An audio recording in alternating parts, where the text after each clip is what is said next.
तर मंडळी नमस्कार. आज आम्ही निघालो आहे आमच्या पुढच्या ट्रिपवर. आज आम्ही चाललो आहोत अष्टविनायक दर्शनाला. तर आजचा पहिला गणपती आहे मोरगावचा मयुरेश्वर. तर आता आम्ही निघत आहोत पुण्याहून. जो रूट आम्ही घेणार आहे तो आहे इथून सासवड मार्गे जेजुरी टू मोरगाव.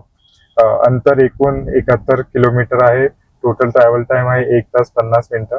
रस्त्यामध्ये तुम्हाला दाखवू रस्ता कसा आहे, रस्त्यावर काही सोयी सुविधा आहेत का, किती टोल लागतो आणि शेवटी मंदिर आणि मंदिरचा परिसर पण दाखवू. तर चला आता निघूया, आपण आजची ट्रिप चालू करूया.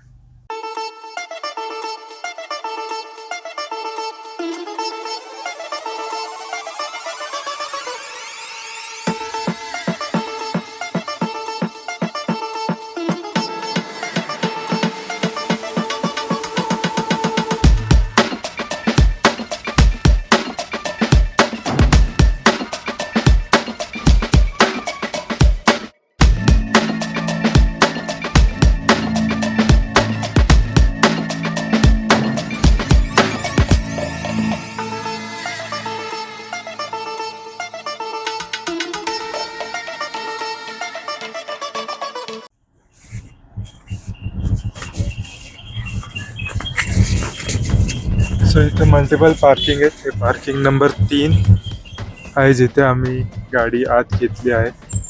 रोडच्या अपोजिट साईडला पार्किंग नंबर 4 होतं. गाडी पार्क करू आणि आपण मग दर्शनाला जाऊ.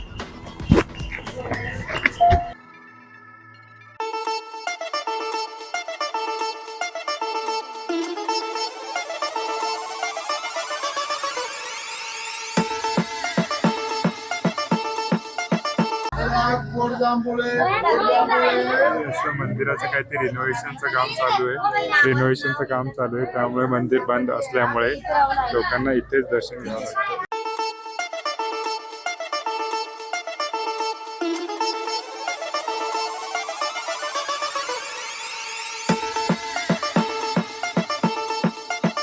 तर मंडळी मयुरेश्वर गणपतीचं दर्शन करून आलोय.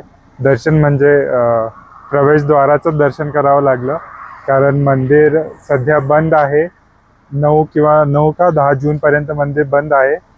कारण मंदिराच्या आतमध्ये ज्या फरशा वगैरे टाईल्स लावलेल्या आहेत ते बदलून ते पुरातन काळात जे काळे दगड असायचे ते लावण्याचं काम चालू आहे. तर 3 गणपतींचे मंदिरं बंद आहेत, अष्टविनायकापैकी 3. मोरगावचा मयुरेश्वर, थेऊरचा गणपती आणि सिद्धटेकचा गणपती. या तिन्ही मंदिरांमध्ये काम चालू आहे. जर तुम्ही आत्ता अष्टविनायक दर्शनासाठी जात असाल तर ह्या गोष्टीची नोंद घ्या की हे 3 मंदिरांमध्ये तुम्हाला आज जाऊन दर्शन नाही घेता येणार आहे. तुम्हाला बाहेरनं बाप्पाच्या पाया पडावं लागेल. 10 तारखेनंतर गेला तर तोपर्यंत मंदिर ओपन होईल असं तिकडं नोटीस लावलेली आहे. तुम्ही व्हिडिओमध्ये बघितलीच असेल ती नोटीस. तर आम्ही एक व्हिडिओ ॲड केलेला आहे याच्यात. तर आता आम्ही इथून निघतोय. आता आमचा रिटर्न जायला आम्ही आधी विचार केला, आम्ही सिद्धटेकला जाणार होतो, पण आम्ही म्हटलं बाप्पाचं दर्शन होणार नाही आहे, तर मग त्याच्यापेक्षा 10 जून नंतर आपण अष्टविनायकला परत येऊ असा आमचा विचार आहे.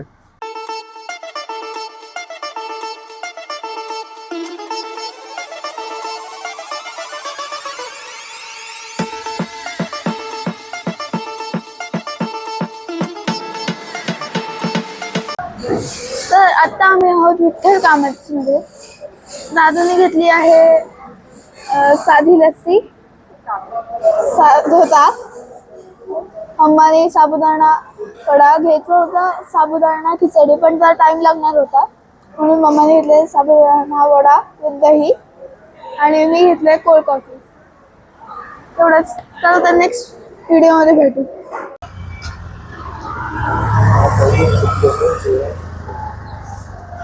कसा लावला गौरी आंबा? 100 किलो.